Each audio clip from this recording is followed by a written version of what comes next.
In honor of Halloween, I now bring to you my movie review for Happy Death Day.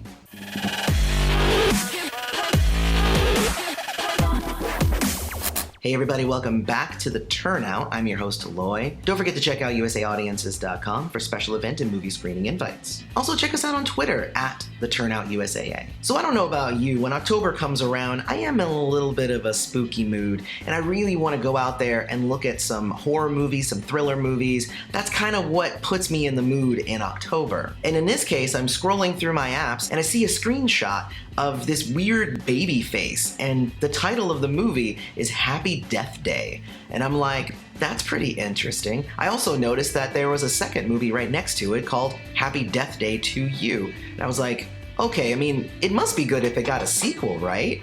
Or it's going to be insanely bad, and bad enough in a way that it still also got a sequel. And I have to say, I was pleasantly surprised by how much I enjoyed this movie. It was released on October 13th, 2017. And it was directed by Christopher Landon, who was the writer of the Paranormal Activity series, and it was written by Scott Lobdell, who was pretty well known for writing X-Men comics heavily in the 1990s. It was produced by Jason Blum through Blumhouse Productions. That is the same production company that has put out movies like Unfriended, Get Out, Split, and other great movies. Well, maybe Unfriended shouldn't be in the grouping of great movies. But it grossed $125 million worldwide, but it was only made for $4.8 million. So this was a huge win for not only Blumhouse Productions, but for the creative team. Obviously, this much win is the reason that they were able to get that second movie. And if you've never heard of Happy Death Day, the description says that it is Groundhog Day meets Scream. And that's not wrong. The movie is about a girl named Tree who is murdered and then actually forced to relive the day of her murder over and over until she can solve it and figure out who is the killer. Again, Groundhog's Day meets Scream. That's super appropriate. And if Tree is a weird name, I agree, but it's actually short for Teresa. They only mention that once casually in the movie, so it's easy to miss, but her name isn't actually Tree. And there is actually quite a big cast, but the two main actors are Jessica Rothe as Tree. Apparently, she had a role in La La Land, so I'll have to go back and check out her acting in that one. I remember liking that movie. Otherwise, she's been in a bunch of things that I have not seen, but she's really good in this movie. I'd like to watch more with her. The second main actor is Israel Broussard, and he plays Carter. He's also been in a lot of things that I haven't seen, and I thought I watched too much TV and movies. He was in The Bling Ring with Emma Watson, and if you haven't watched our positive celebrity profile on Emma Watson, definitely go check that out.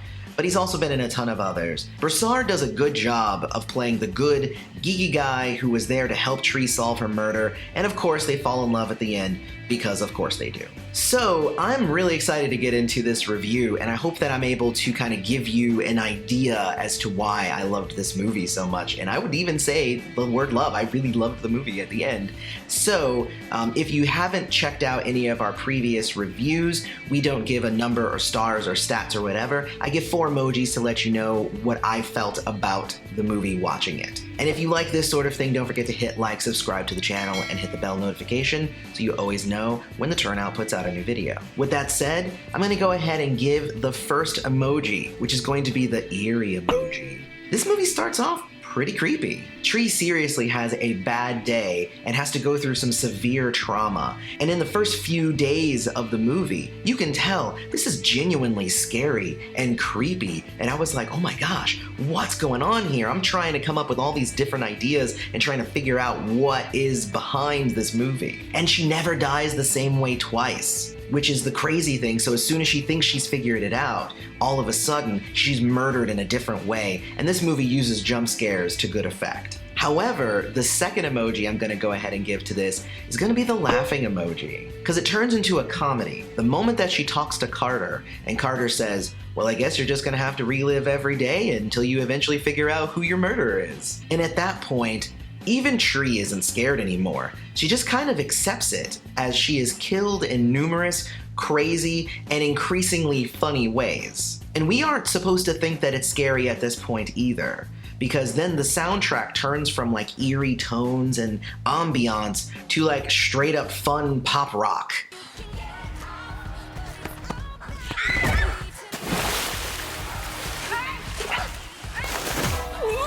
So the soundtrack takes a severe shift in mood and tone, and obviously it's very purposeful. And then once you're over that hump, and they've used laughter to alleviate any of the scariness, the movie really does kind of turn into a very good whodunit type of movie. So the next emoji I'm gonna give is gonna be the winky emoji. Like, oh, I see what you did here. We kind of moved away from the scary and into the whodunit, the mystery part of this. And now you start going through everybody that Tree encountered during her day. Everybody has a reason to kill and hate her. She is a terrible person at the start of this movie, very similar to Bill Murray in Groundhog Day. And every scene introduces a brand new character, and their interaction says, okay, yeah, that might be the person too.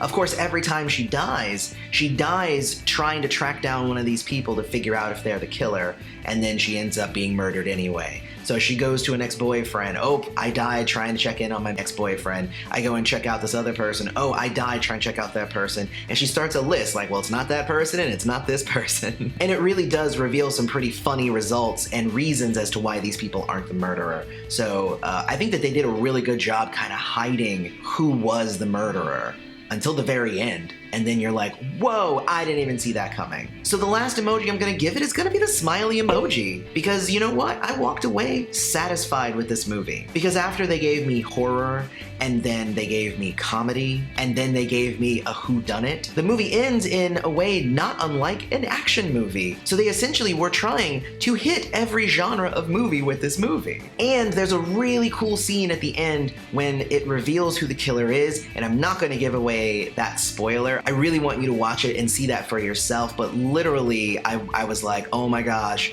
that was actually pretty clever. It is really kind of crazy how well this movie seemed to blend all those genres together and make a satisfying movie. And it was a slasher movie with a killer who wore a baby mask. Oh, and the reason that there's a baby mask is because the mascot of the college that they attend, they are the babies. And I'm like, ugh. As soon as I realized that, I'm like, I was not supposed to take this movie seriously.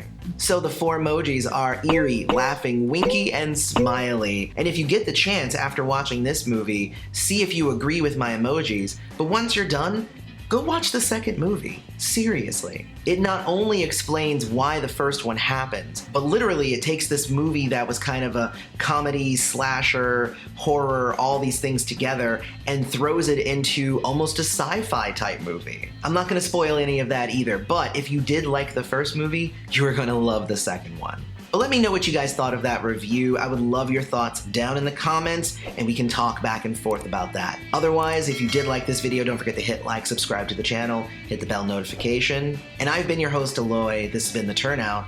Thanks for showing up.